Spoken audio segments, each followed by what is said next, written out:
नमस्कार, जन उत्तराखंड में आप सभी का स्वागत है। बुलेटिन में आगे बढ़ें, लेकिन उससे पहले नजर हेडलाइंस पर।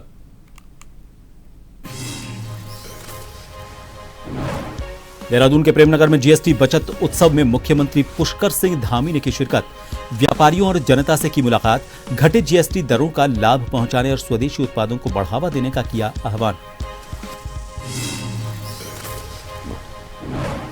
राज्यपाल और मुख्यमंत्री ने किया भगीरथ उद्यान का उद्घाटन। हरिद्वार के कलाकार द्वारा निर्मित 10 फीट ऊंची प्रतिमा का अनावरण।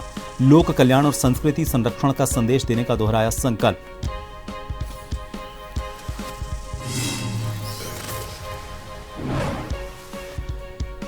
उत्तराखंड बाढ़ पीड़ितों के लिए जयपुर से मुख्यमंत्री भजनलाल शर्मा ने 2 ट्रक राहत सामग्री को हरी झंडी दिखाकर किया रवाना। पहले भी दी थी 5 करोड़ की सहायता राशि।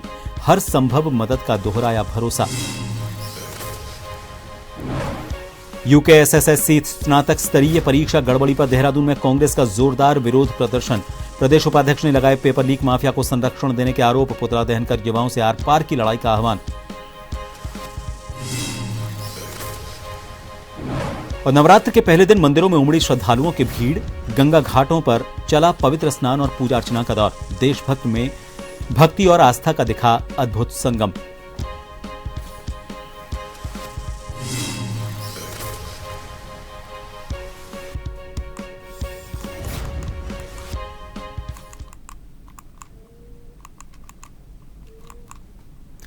देहरादून के प्रेमनगर में आयोजित जीएसटी बचत उत्सव में मुख्यमंत्री पुष्कर सिंह धामी ने शिरकत की। मुख्यमंत्री ने स्थानीय बाजार में पहुंचकर व्यापारियों और जनता से मुलाकात की।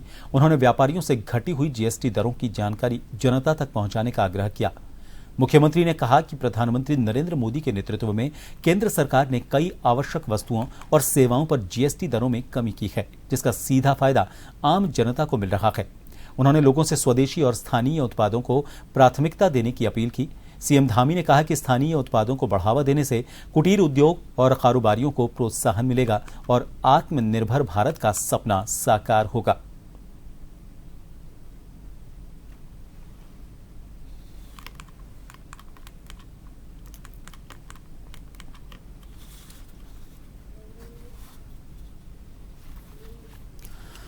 राज्यपाल गुरमीत सिंह और मुख्यमंत्री पुष्कर सिंह धामी ने राजभवन परिसर में भगीरथ उद्यान का उद्घाटन किया। इस मौके पर उन्होंने महान राजा भगीरथ की 10 फीट ऊंची प्रतिमा का अनावरण किया। इसे हरिद्वार के कलाकार शिवम चौरसिया ने तैयार किया है। राज्यपाल ने कहा कि ये प्रतिमा जीवंत प्रेरणा स्तंभ है। मुख्यमंत्री ने कहा कि ये प्रतिमा नागरिकों को लोक कल्याण और संस्कृति का संदेश देती रहेगी। दोनों ने पूजा अर्चना कर प्रदेश की खुशहाली की कामना की।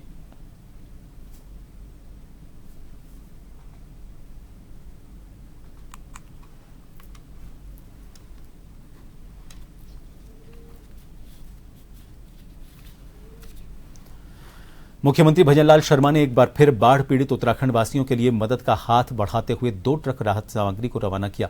जयपुर में सीएमआर से सीएम शर्मा ने हरी झंडी दिखाकर राहत सामग्री रवाना की।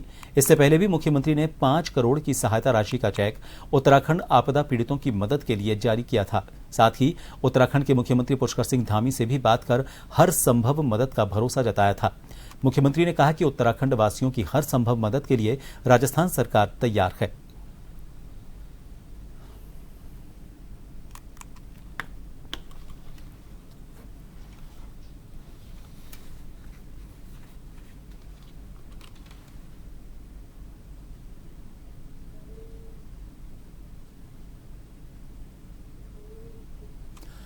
यूकेएसएससी स्नातक स्तरीय परीक्षा में गड़बड़ी को लेकर कांग्रेस ने देहरादून में विरोध प्रदर्शन किया। प्रदेश उपाध्यक्ष सूर्यकांत धस्माना ने कहा कि सरकार की पारदर्शिता के दावे को ध्वस्त किया जा सकता है। उन्होंने कहा कि अब ये सारे ध्वस्त हो गए हैं। उन्होंने ये भी आरोप लगाया कि पेपर लीक माफिया को संरक्षण मिल रहा है, लाखों युवाओं के साथ धोखा हुआ है। कांग्रेस कार्यकर्ताओं ने बीजेपी का पुतला दहन किया और युवाओं से आर पार की लड़ाई लड़ने का आह्वान किया।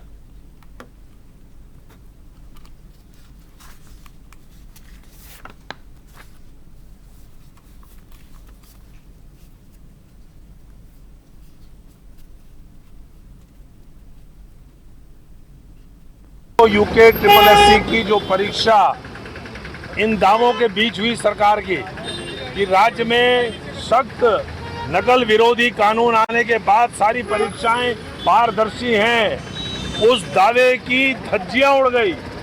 यूके ट्रिपल एससी का रविवार का कल का पेपर अभ्यर्थियों को मिलने के आधे घंटे के अंदर लीक हो गया। यूके ट्रिपल एससी के अध्यक्ष गणेश मार्तोलिया स्वीकार कर रहे हैं कि 3 पन्ने बाहर आए, वो वायरल हुए, उनका हल हुआ, वो अभ्यर्थियों तक पहुंचे। ये पेपर लीक इस राज्य के अंदर अभिशाप हो गया है। धामी सरकार में जो पेपर लीक माफिया जो भारतीय जनता पार्टी के संरक्षण में पल रहे हैं, पोसे जा रहे हैं, पाले जा रहे हैं। डोईवाला में जीएसटी संशोधन को लेकर व्यापारियों और कार्यकर्ताओं में उत्साह देखा गया। भाजपा विधायक बृजभूषण ग्यारोला ने बाजार का दौरा कर व्यापारियों से मुलाकात की। व्यापारियों ने सरकार के फैसले की सराहना की और ये कहा कि इससे आम आदमी को राहत मिलेगी। विधायक ने कहा कि घरेलू उपयोग की वस्तुएं अब सस्ती मिलेंगी और ये त्योहारी सीजन में ऐतिहासिक कदम है।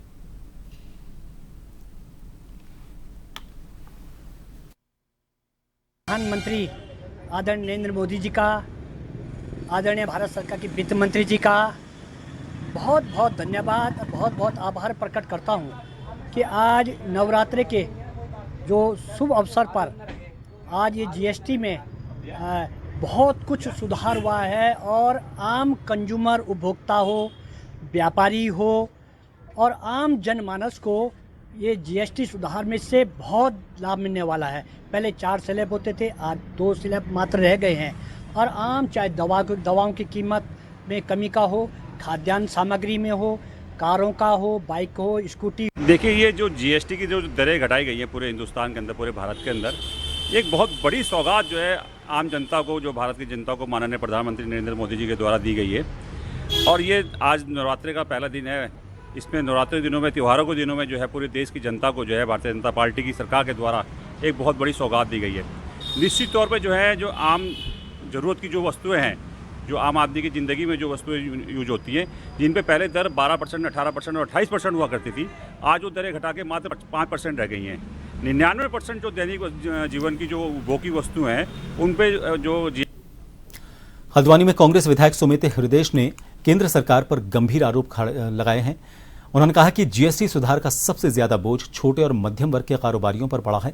टैक्स स्लैब की जटिलता से व्यापारी वर्ग आर्थिक संकट में है। साथ ही H1B वीजा पॉलिसी में लगातार सख्ती से भारतीय युवाओं का भविष्य प्रभावित हो रहा है।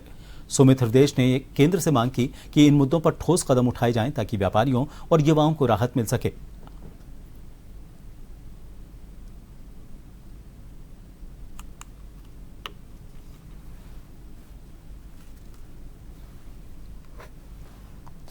मेरे को ये लगता है हमारी सरकार और हमारे देशवासी, मुझे लगता है डोनाल्ड ट्रंप के अधीन हो चुके हैं। कोई भी नीति रीति, टैरिफ बढ़ा दे रहे हैं गाड़ियों पर, अन्य चीज़ों पर टैरिफ बढ़ा दे रहे हैं। हमारे यहाँ से जो चीज़ें हम आयात करते हैं और उसके बाद H1B वीज़ा जो हमारे लोग वहाँ काम करने जाते हैं अथवा बिजनेस कोर्सेज करने जाते हैं, उन पे 80-88 लाख रुपए का उन्होंने ये वीज़ा की जो दर है उसको बढ़ा दिया है। तो ये बहुत चिंता का विषय है कि क्या भारतवासी डोनाल्ड ट्रंप के इतने अधीन है कि हम जो जंग जीतने वाले थे वहाँ पे उन्होंने दोनों देशों से कह दिया कि मैं तुम्हारे व्यापार पे असर डाल दूंगा। अरे भारत की अर्थव्यवस्था, जो नवरत्न थे वो इतने मजबूत थे, सब बेच दिया आपने। अब क्या भारत को भी ट्रंप के हाथों बेच दोगे? बरसात से क्षतिग्रस्त सड़कों को सुधारने को लेकर रुड़की विधायक प्रदीप बत्रा सक्रिय हो गए हैं। उन्होंने शहर की गड्ढा मुक्त सड़कों पर निर्माण कार्य शुरू करा दिया है और खुद निरीक्षण कर रखे हैं। विधायक ने कहा कि मुख्यमंत्री पुष्कर सिंह धामी और वे वादों के प्रति प्रतिबद्ध हैं। दीपावली तक शहर की सभी सड़कें ग्रीन और क्लीन बना दी जाएंगी।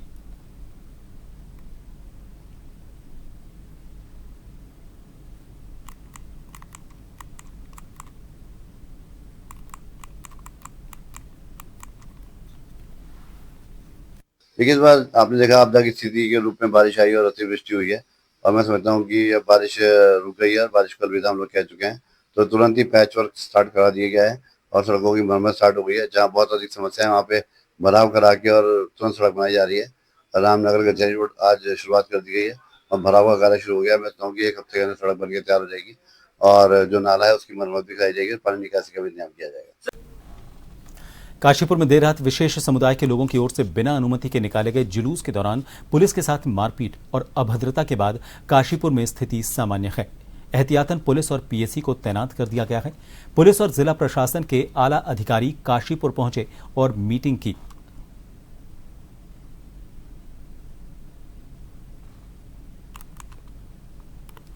देखिए, कल रात 8 बजे की घटना है। ये एक नदीम अख्तर नाम का व्यक्ति है जिसके द्वारा अपने कुछ साथियों के द्वारा अली खान मोहल्ले में 8 बजे के करीब में लगभग बिना किसी अनुमति के, बिना किसी सूचना के बाहर की किसी घटना का संज्ञान लेकर के और इसके द्वारा युवाओं को इकट्ठा किया गया और वहाँ जो आस पड़ोस के लोग थे उनको इकट्ठा किया गया और वहाँ भड़काऊ बातें करी गई और इसके बाद से वहाँ शांति व्यवस्था बिगाड़ने का प्रयास किया। इसने अराजकता फैलाने की कोशिश करी। इस सूचना पे वहाँ के आम लोगों के द्वारा जब पुलिस को इन्फॉर्मेशन दी गई थी तो तत्काल मौके पर पुलिस पहुंची और तुरंत वहाँ पे शांति व्यवस्था कायम की गई। इसके अतिरिक्त वहाँ से कुछ फोटो वीडियो जो सीसीटीवी कैमरे में मिले हमें, जिसको आइडेंटिफाई करने के बाद कुछ लोगों के नाम आए हैं जिनमें से हमारी टीमें उनको पकड़ने का प्रयास कर रही है। हल्द्वानी के मिनी स्टेडियम में आज से अंडर 19 राज्य स्तरीय मैन और विमेन फुटबॉल प्रतियोगिता का शुभारंभ हुआ। कुमाऊं कमिश्नर और सचिव मुख्यमंत्री दीपक रावत ने प्रतियोगिता का शुभारंभ किया। इस दौरान उन्होंने विभागीय अधिकारियों के साथ फुटबॉल प्रतियोगिता को लेकर पूरी जानकारी ली। जानकारी के लिए आपको बता दें कि आज पहला मैच पिथौरागढ़ और देहरादून विमेन टीम के बीच खेला गया।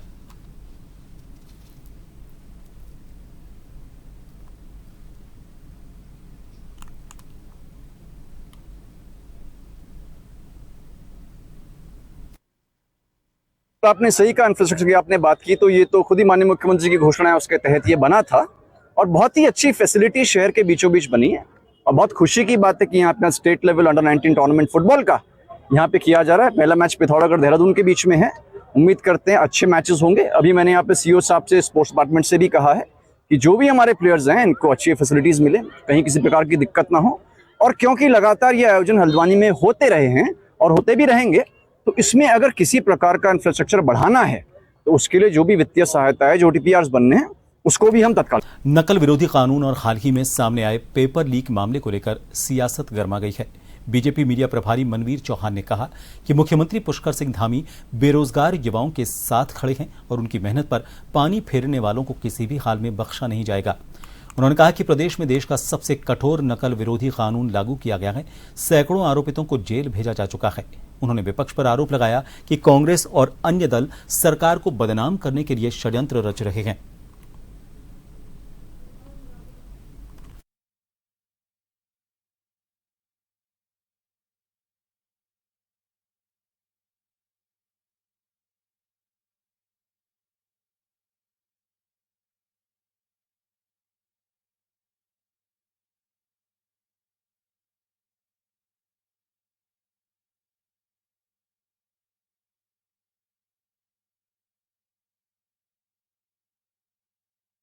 अधीनस्थ सेवा चयन आयोग की परीक्षा का पेपर लीक होने पर डोईवाला चौक पर कांग्रेस ने पुतला दहन किया। युवा कांग्रेस अध्यक्ष सावन राठौड़ के नेतृत्व में कार्यकर्ताओं ने कहा कि सरकार युवाओं के भविष्य से खिलवाड़ कर रही है।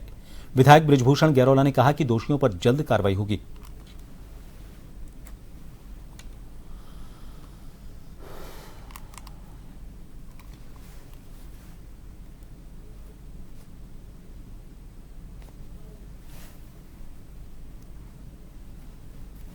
मेरे खुद बच्चे खुद तैयारी कर रहे हैं, खुद पेपर देने गए। उन बच्चों पर क्या बीती, वो बच्चे आते आते रो रहे थे, सारे बच्चे गेट से निकल के रो रहे थे सारे बच्चे कि ठीक पेपर एक दिन पहले हाकम सिंह की फोटो आ जाती है और बिल्कुल वीडियो चल रही है और लीक हो रही है। मीडिया के पास भी है कि वो 15-15 लाख उन 6 लोगों ने दिए। वो कौन लोग थे, किसके संरक्षण में काम हो रहा।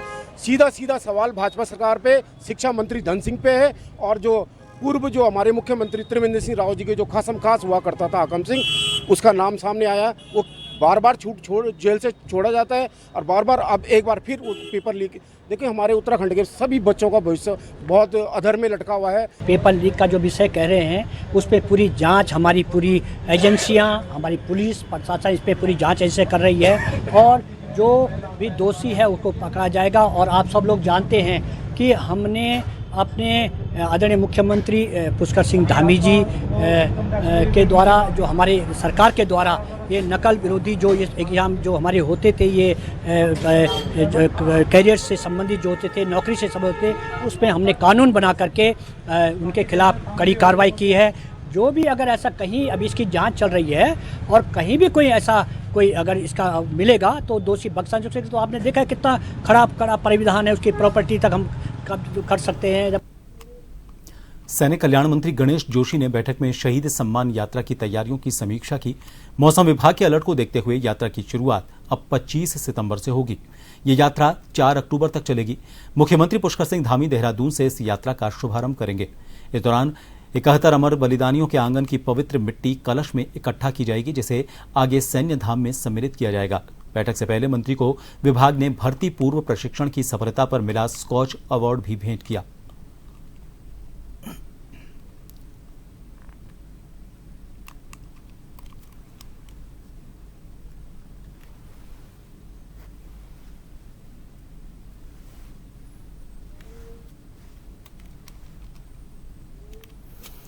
रुड़की एचआरडीए कार्यालय के बाहर किसानों और ग्रामीणों ने धरना दिया। किसानों का कहना है कि एचआरडीए ने सैटेलाइट नक्शे के आधार पर उनके खेत, घर और दुकानें ग्रीन जोन में घोषित करने की तैयारी की है, जिससे उन्हें बड़ा नुकसान होगा।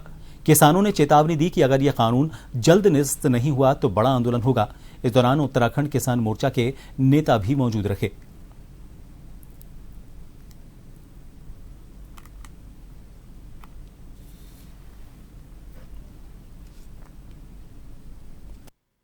मास्टर प्लान 2040 के तहत एक नक्शा बनाया गया है, जिसमें विभिन्न क्षेत्रों को अलग अलग जोनों में रखा गया है।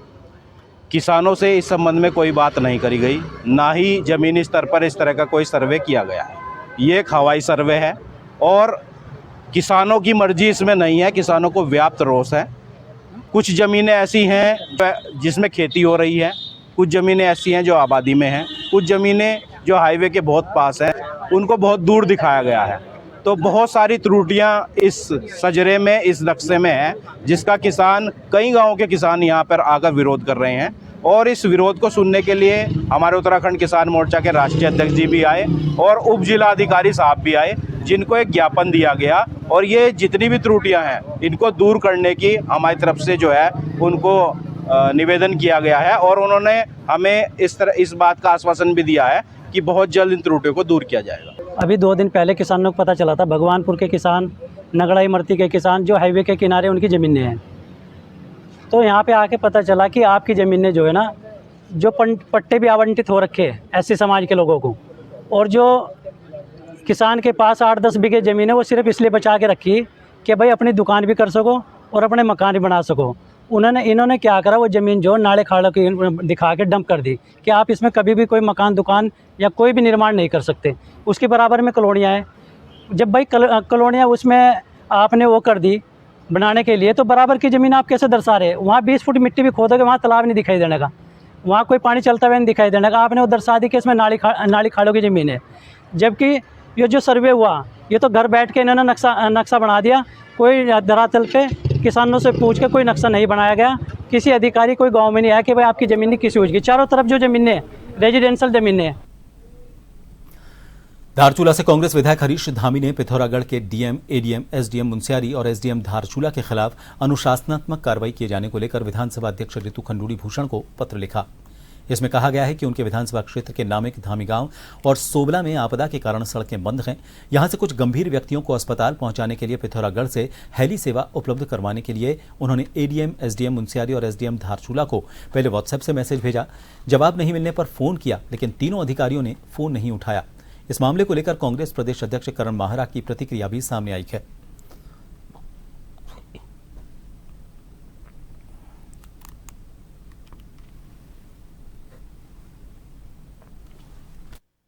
के साथ ये परेशानी हो रही है। और आपने अभी हाल में एक प्रकरण देख लिया आपदा में कि मंत्री और डीएम के बीच में जो बातचीत हुई। ऐसी परिस्थितियां क्यों आ रही हैं?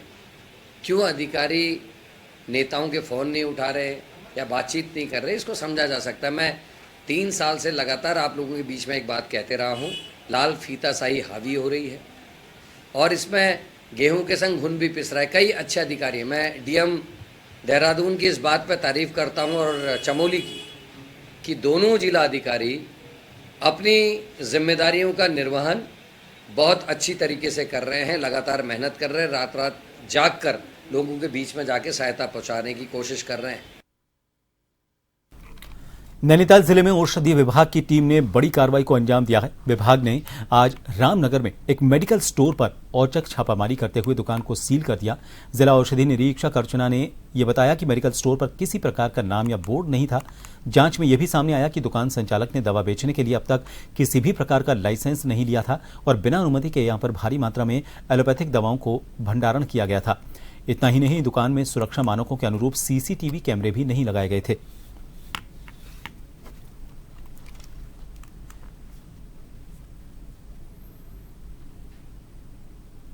महोदय, खाद्य संरक्षा एवं औषधि प्रशासन से प्राप्त आदेशों के क्रम में आज हमारे द्वारा रामनगर क्षेत्र में औचक निरीक्षण की कार्रवाई की गई और यहाँ पर भवानीगंज इलाके में एक प्रतिष्ठान को हमने निरीक्षण किया जिसमें बाहर से कोई भी बोर्ड डिस्प्ले नहीं था, लेकिन अंदर जाने पर पाया कि उसमें काफ़ी प्रचुर मात्रा में एलोपैथिक दवाओं का भंडारण था।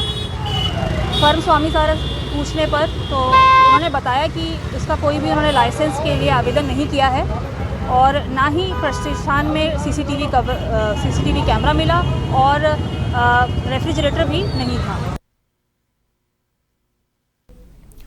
देवभूमि उत्तराखंड में यात्रा का दूसरा पड़ाव शुरू हो चुका है। राज्य के प्रमुख धार्मिक स्थलों पर एक दिन हजारों श्रद्धालु दर्शन कर अपनी मनोकामना पूरी होने की कामना कर रहे हैं। उत्तराखंड के मुख्यमंत्री पुष्कर सिंह धामी ने बताया कि चारधाम यात्रा को लेकर सभी तैयारियां पूरी कर ली गई हैं। चारधाम यात्रा के लिए सभी तैयारियां हमारी पूरी हो गई हैं दूसरे चरण के लिए और बड़ी संख्या में लोग आएंगे। सभी प्रकार से हम उनकी यात्रा अच्छी हो, सरल हो, उसको सुनिश्चित करेंगे। इन सभी खबरों के साथ इस बुलेटिन में फिलहाल इतना ही। नमस्कार।